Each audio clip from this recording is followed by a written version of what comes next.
আসসালামু আলাইকুম। আবার আসলাম নতুন একটি ভিডিও নিয়ে। ভিডিওটির মূল উদ্দেশ্য হলো যে নাম জানতে পারলাম আমার খুব কাছের ছোটো ভাই এসেছে কলকাতা পড়তে।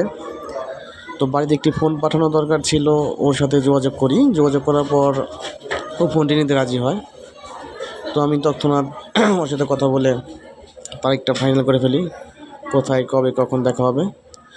তো আমি আর দেরি না করে ঘর থেকে বের হয়ে যাই। বের হয়ে যাওয়ার পর দেখতে পাচ্ছেন অনেক টিকিট কাউন্টার, অনেক ভিড় ছিল মেট্রো স্টেশনে। তো মেট্রো স্টেশনে আমরা পৌঁছানোর পর দেখি অনেক ভিড়। তারপর কোনো রকম ঠেলে ঠুলে টিকিট কিনি। টিকিট কেনার পর হয় এর আগে আমি এখানে আসার পর আমার ফোনটি নষ্ট হয়ে যায়। তো ফোনটি নষ্ট হওয়ার পর আমি এই দোকান থেকে আমি আমার মোবাইলটি কিনি এবং এটি ব্যারাকপুরে অবস্থিত। ব্যারাকপুর আমার ঘর থেকে ব্যারাকপুরে যেতে আপনার আধা ঘন্টা সময় লাগে। তো আমরা ব্যারাকপুর পৌঁছে যাওয়ার পর দেখতে পাই যে অনেক ভিড়। সেই দিন দোকানে অনেক ভিড় ছিল। তো আগে বলে রাখি, এর আগে কিন্তু গিয়েছিলাম দোকানে, তার আগের দিন গিয়ে দেখি দোকান বন্ধ। সেদিন হয়তো বা তাদের সাপ্তাহিক বন্ধ ছিল, যাই হোক আমরা জানতাম না।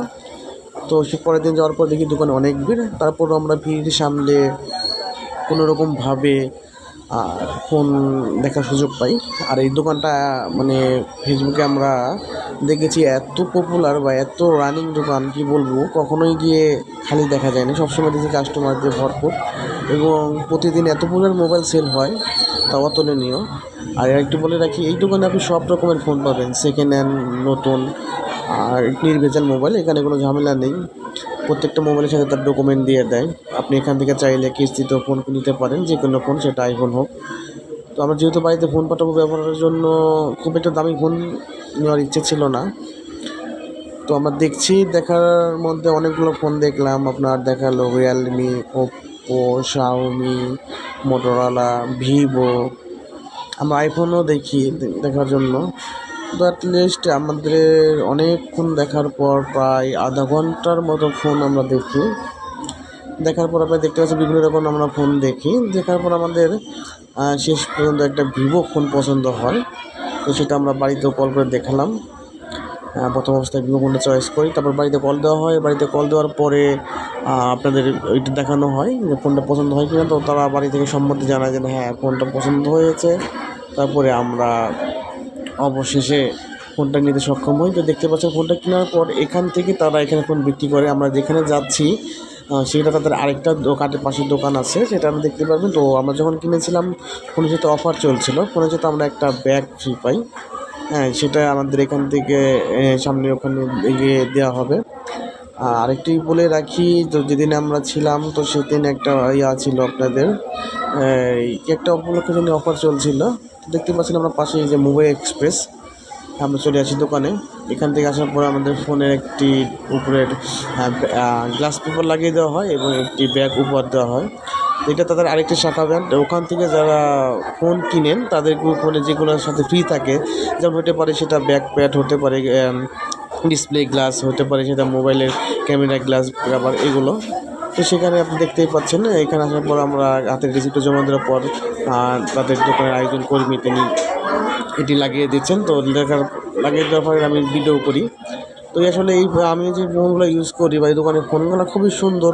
আপনার যদি কেউ আসার পর যদি ফোন নিতে চান, তো ওইখানে আসার পর ব্যারাকপুরের স্টেশনে নেমে যে কোনো দোকানে আপনি মুভি এক্সপ্রেস বললেই হবে। আরেকটা অপশন আছে, আপনি যদি এই দোকানের সম্পর্কে আরও বিস্তারিত জানতে চান, তাহলে আপনার মুভি এক্সপ্রেস ইউটিউবে বা ফেসবুকে আপনি সার্চ দিতে পারেন, কারণ সার্চ দিলে তাদের অহরহ ভিডিও রিভিউ সব কিছুই আছে। আসলে এই দোকানের ফোনের কোয়ালিটি অনেক ভালো। তো আমাদের কাজ প্রায় শেষের দিকে হয়ে গেল। তো আমরা এখান থেকে বেরোবো, অলরেডি সন্ধ্যা হয়ে যাচ্ছে। অপরদিকে ছোটো ভাইও অপেক্ষা করছে, ওর সাথে দেখা করতে হবে। ওকে ফোনটা জিজ্ঞাসা করলাম ও কোথায় আছে।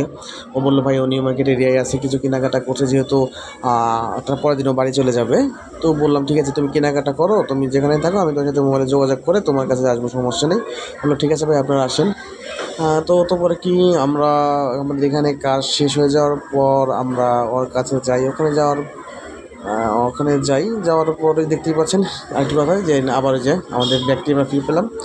এখানে গল্প শেষ করে আমরা ওর সাথে দেখা করার উদ্দেশ্যে ব্যারাকপুর থেকে আবার নিউ মার্কেটের উদ্দেশ্যে রওনা হই। তো নিউ মার্কেট যাইতে আমাদের এখান থেকে অনেকক্ষণ সময় লাগবে। তারপর দেখলাম ওরা বলতে বলতে নিউ মার্কেট পৌঁছে যাই। যেহেতু ওকে ফোন দিলাম, ও ফোন দেওয়ার পরে বললো ভাই আমার একটু সময় লাগবে, ও একটু কেনাকাটা করছে। তো আমরাও ঠিক আছে বললাম, তুমি কেনাকাটা করো, সমস্যা নেই।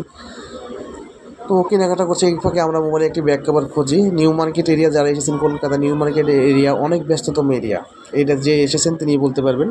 আর যারা আসেননি তারা ভিডিওটি দেখতে পারেন। দেখেন কী অবস্থা, সন্ধ্যার পরে নিউ মার্কেটের এই এরিয়াটা এত ভিড়, এত লোকে অরণ্য হয়ে যায় যে আসলে হাঁটাই অনেক কষ্টকর হয়ে যায়। দিনের বেলা যেখানে যেতে 2 মিনিট সময় লাগে, রাতে বা সন্ধ্যার পর থেকে রাত 9টা অবধি এখানে এত ভিড় থাকে যে 2 মিনিটের রাস্তা যাইতে আধা ঘন্টার মতো সময় লাগে। তো সেটাই দেখতে পাচ্ছেন, সেই ভিড়টাই দেখতে পাচ্ছেন, আমরা ভিড় ঠেলে সেই সামনের দিকে এগিয়ে যাচ্ছি। তো এরই মধ্যে ওমর ফোন দিয়ে জানালো যে ও ফ্রি হয়ে গেছে। ওকে জিজ্ঞাসা করলাম তুমি কোথায় আছো, ও বললো যে আপনার মির্জা গালিবের সামনে আছি। মির্জা গালিব রোড আপনারা সবাই চিনেন, এটা আপনার ফায়ার স্টেশন অপোজিটে ও দাঁড়িয়ে আছে। তো মির্জা গালিব রোডটা যারা এসেছেন তারা অবশ্যই চিনেন, কারণ প্রত্যেকটা গাড়ি এসে ওখানে স্টপেজ দেয়। অতঃপর আমরা দেখতে ওর কাছে পৌঁছে যাব কিছুক্ষণের মধ্যে। বললাম আমাদের দূরত্ব আর 1 থেকে 2 মিনিট লাগবে তোমার কাছে পৌঁছে, তুমি ওখানে দাঁড়াও, আমরা আসছি। তো এর মধ্যে যাওয়ার পর হয়তো ওর কাছে পৌঁছে যাওয়ার পরে কেমন আছো সব কিছু খোঁজখবর নেওয়ার পরে চা খাই। চা খাওয়ার পর সে হচ্ছে কুশল বিনিময় করি। আর আমার একটা বিষয় ছিল, আমাদের খুব আরেকটি তাড়া ছিল, কারণ এখান থেকে এসে আমরা যেখানে থাকি ব্যারাকপুর, ওই ব্যারাকপুরে আপনার কনসার্ট ছিল সেদিন। কনসার্ট আমাদের টার্গেট ছিল ওর কাছে ফোনটা পৌঁছে দিয়ে আমরা যত তাড়াতাড়ি সম্ভব আমরা কনসার্টে যাব। এই জন্য আমরা খুব তাড়াহুড়া করছিলাম যাতে নাকি যত দ্রুত সম্ভব ওখান থেকে চলে এসে আবার কনসার্টে উপস্থিত হতে পারি। তো সেভাবেই আমরা ওর কাছে যাই এবং ওর কাছে দেওয়ার পরে ফোনটি দিই, একসাথে চাটা খেয়ে বিদায় নেই। দেখতেই পাচ্ছেন ওমরের কাছে শেষ পর্যন্ত আমরা ফোনটি বুঝিয়ে দিয়ে বাড়িতে উদ্দেশ্যে রওনা দিব। তো সাথে বিদায় নিলাম, বিদায় নেওয়ার পর ওর কাছে বিদায় নিয়ে আমরা বাড়ির উদ্দেশ্যে রওনা দিলাম। তো কেমন লাগলো ভিডিওটি, সবাই ভালো থাকবেন, আমাকে অবশ্যই কমেন্টে জানাবেন। ধন্যবাদ।